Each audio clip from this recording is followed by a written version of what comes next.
Hi there! So last week I made a video of 5 best soundbars under 5000. A lot of you loved it and told me, how about I recommend some soundbars under 10,000? So I thought before I do that, how about I review a soundbar for that price? So here is the Zebronics 9001 Pro Dolby soundbar. It's for 10,499, just a tad over 10,000, which I'm sure will be inconsequential if your budget is 10,000.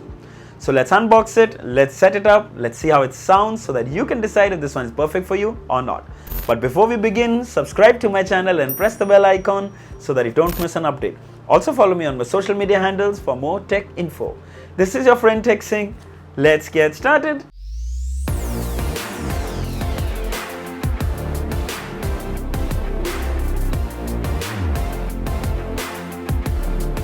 At the top you have the Zebronics branding. At the bottom left it says Dolby Digital Plus, HDMI ARC and optical in. On the back of the box it mentions its features, the package contents, the specifications. The subwoofer is 60 watts, the soundbar is 60 watts, giving you a total of 120 watts. The SNR ratio is 72 decibels. Inside the box is the soundbar, subwoofer, user manual, 2 metal stands if you want to wall mount the soundbar, screws for the wall mount, analog aux cable for TVs that have left and right channel out, and power cable. I'm surprised there's no HDMI cable, no optical cable, neither a simple aux cable. That's a bummer. Anyway, here's the remote, simple and functional. More about it in detail later. Let's have a look at the soundbar. So first impressions. Looks really premium. It's 35 inches in length and 3 inches in height. It has a metal mesh grille going all the way from the front to the top end. On the front left we can see the Zebronics branding, and on the extreme right is the Dolby Digital Plus logo. There is also an LED display in the front exactly in the center, which you can see once it's powered on. On the top are 4 tactile buttons: power, volume plus and minus, and source to toggle between different inputs. These are backlit once you turn the soundbar on. It has 4 top firing 2.75 inch drivers and 2 1-inch front firing tweeters. The soundbar along with the subwoofer has a total sound output of 120 watts. I have to say, the build quality is genuinely very impressive. Alright, moving to the ports. All the ports are hidden towards the back.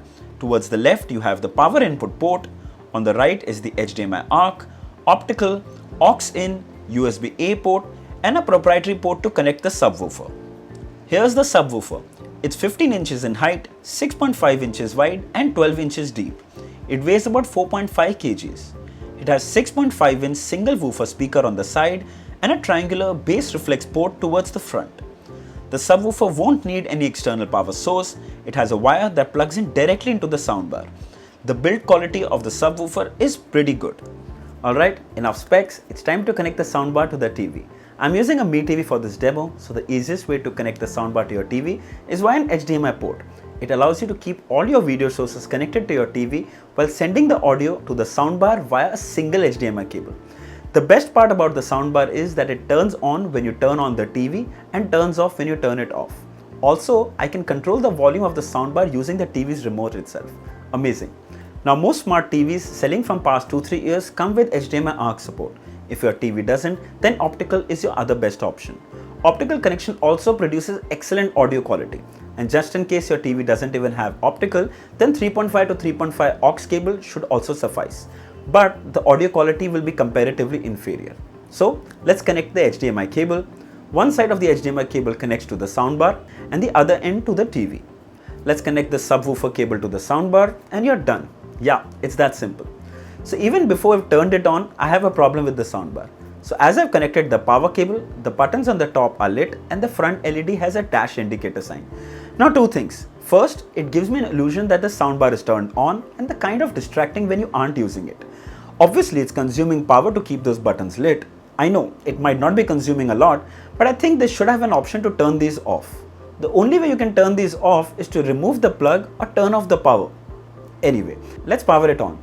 So as we power it on, we are greeted with a chime and it shows on the display. Now it's showing HD, which stands for HDMI cable. If we press the input button on the remote, we can toggle to Bluetooth. Press again, it shows AU, which means aux input. Press again and you get opt, which means for optical cable, and back again to HDMI. You can even toggle these input sources from the button on the top of the soundbar. You cannot custom set equalizers, but you get 4 preset options on the remote: music, news, movie and 3D. And they're kind of self-explanatory. However, you can control the trebles and bass as per your preference or gain from the remote, which I think should be more than enough for most users. Alright, time for some demo to see how it performs. We'll start with a movie trailer and then move on to a music piece. Let's begin. It's a long time coming. So we're up against a master thief, assassin, high performance driver. Who is he?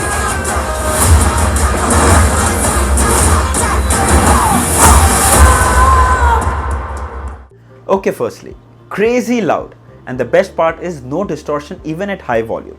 I kept the bass and trebles to half though, the results might vary if altered.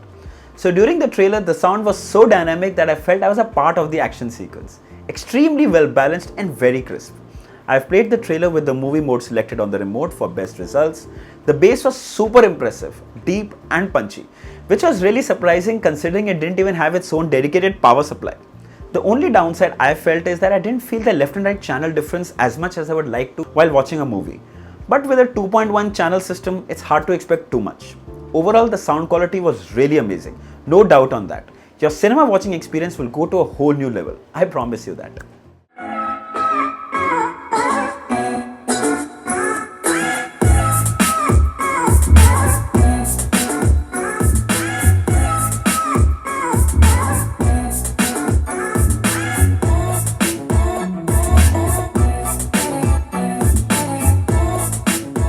So, the first thing I did was switch to the music mode using the remote and it sounded really good. Mids and highs were sharp and crisp. The instrument separation was not the best, but above average. The bass, as I mentioned earlier, is amazing. I don't know why I'm surprised. Maybe I wasn't expecting it to be that good on a 10K soundbar. Deep and super punchy, even at half level. I also switched to the 3D equalizer mode on the remote and that too was so soothing. The best part was top firing speakers that help create an immersive sound experience. If this soundbar is connected via an HDMI cable or optical, the audio quality is going to be really a steal at this price. I also connected the device with an aux cable to the TV and it was totally usable, but the sound quality did deteriorate a lot. I mean, it was okay, but not the kind of clarity you get from ARC and optical. Aux connection you should only use if there is no digital port. Only. So you can even connect your smartphone or smart TV that has Bluetooth support to the soundbar via Bluetooth. When connected to the TV, there is a noticeable delay. The sound quality, however, is still quite good. Much better than aux actually. But even with that, there is a millisecond delay that actually ruins the movie watching experience. So unless you're playing music, I won't recommending you to connect your soundbar TV to this. It won't be a great experience. Now I also connected my phone and the process was super simple. Go to the Bluetooth option on the soundbar, press pair on your remote, then go to the Bluetooth settings on your phone and you'll see the Zebronics jukebox. Click on pair and you're done. The sound quality was actually quite good.